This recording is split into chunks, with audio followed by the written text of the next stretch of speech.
Hello, everybody. I'm super excited because we are getting into championship season. And what better way to start it off than NCAA championships right now that are starting this week in Park City? So, as many of you know, we launched our inaugural NCAA team this year due to the name, image, likeness changes. So, I'm super excited to have two of our athletes here today to talk about how it's been being on this NCAA team, along with talk about what they're thinking as they're moving into the championships this week. So Steph, Lebby, thank you so much for coming on again today. UVM is where you're representing this week.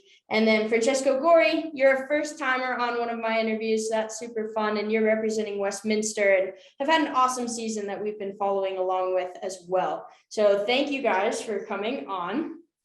Yeah, no problem. Thank you.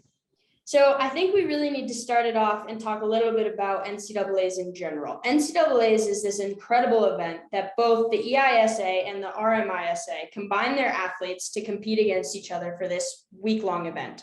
You have your Nordic, you have your Alpine, and then together you're getting team combined scores. So for you guys, this means that you're selected out of the entire league to go and compete for your teams.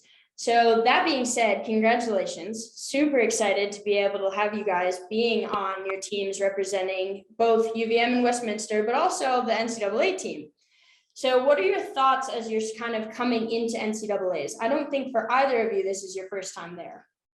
This is my first time. Wow, congratulations. Yeah, it's my first NCAAs. Amazing. And then Francesco? It's my second time. I did just two seasons, so last year and this season, and yeah, it's the second time. Cool. And so what are your thoughts going into the events as they're getting started tomorrow? Should I start? Yeah, go for it. Well, it's super nice. I mean, NCAA are the nationals, so like double competition, not just the West, but also the East. So it's nice to compare also to other athletes. And we have a lot of friends also in the East. So it's nice to catch up with everyone. And it's full of good athletes like along the East Coast and West Coast. So it's nice that everyone is here and we can compete and prove each other. So yeah, definitely exciting. Super. And then Steph, as your first time there, what are you thinking as the events are getting started?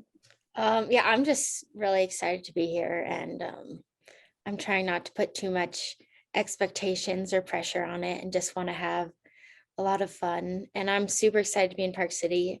I love Park City, and it's really nice coming out west. And even though it's snowing today, it was warm. It's like didn't have to have a jacket on all day, which was really nice. And it's fun to be on different snow and just be out west. So taking kind of that, let's talk a little bit about the hill. So every year it switches from the East Coast to the West Coast. You kind of alternate.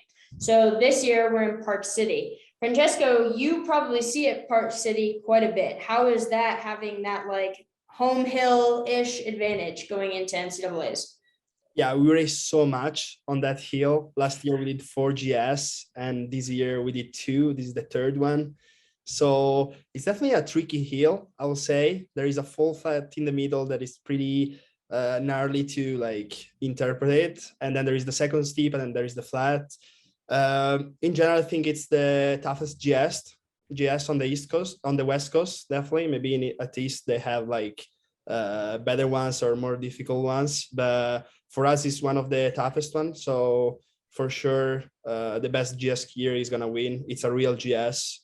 And it's nice that it's like that. And then Steph, you've definitely, I think, raced at Park City before and sometimes throughout your career, but coming from the East Coast over to the West Coast, what are you thinking about as the advantage really kind of plays towards the West, but I think the East may have some advantages as well? Yeah, I mean, it's definitely going to be the most demanding GS we've skied all year. And then the snow is quite different. I feel like most of our GS races have actually been pretty firm, sometimes kind of slick, icy surfaces. So that's definitely going to be a change. But today the surface did get down to kind of an ice layer. So that could be an advantage for us. That's awesome. And then Steph, you're a really big GS skier. Francesco pushing more towards the slalom side, as we've seen a ton of your results there this season. Do you feel like, Steph, tomorrow's the most important day, or do you think just the entire week as a whole? And then Francesco, do you feel like tomorrow's pretty important as well, or are you really focusing on the slalom? I think for me, tomorrow is probably the more important day, but I definitely want to be in there in the mix with the slalom as well. Awesome. Yeah, I'm focusing more in the slalom. It's not my favorite hill here in Park City because I did like 13 here in the conference, and in some other GS I did 5th and 6th. So yeah, not my favorite, but I just want to have fun and bring some points to the team in GS for sure. Do my best, but then the day I'm focusing more, it's for sure the slalom in 3 days. Cool. So now that we've talked a little bit about the racing tomorrow, and then the slalom, like you mentioned, is in 3 days, a little bit of predictions here. Utah has the crown from last season. Do you think that they're going to be able to win NCAAs again? I know UVM really also is up there as well. So Steph, what are you thinking? I don't know. I mean, never count us out. I feel like we have a really good Alpine team this year, which is exciting. But I've also heard that Utah is pretty strong on the Nordic side and obviously on the Alpine side as well. But they'll be tough to beat. And then I'm not counting Westminster out either. You know, their Alpine team was pretty dominant this season. So what are you thinking? Yeah, the Alpine team is really good, but we are missing a Nordic one. So we are out of the game for the NCAAs. But yeah, Utah this year in Alpine skiing, they did way better than last year. And they are skiing really well. Willie, Gustav, and everyone else. Also, the girls are skiing well. So tough to beat. Also, their Nordic, it's really strong. I don't know. I think they are the favorite, but yeah. Okay, any dark horse team that you think people should watch out for? From the West Coast, I think Utah is the favorite. I don't know UVM. Maybe they can challenge them, but Yeah, we might be the dark horse team. yeah, All right. might be.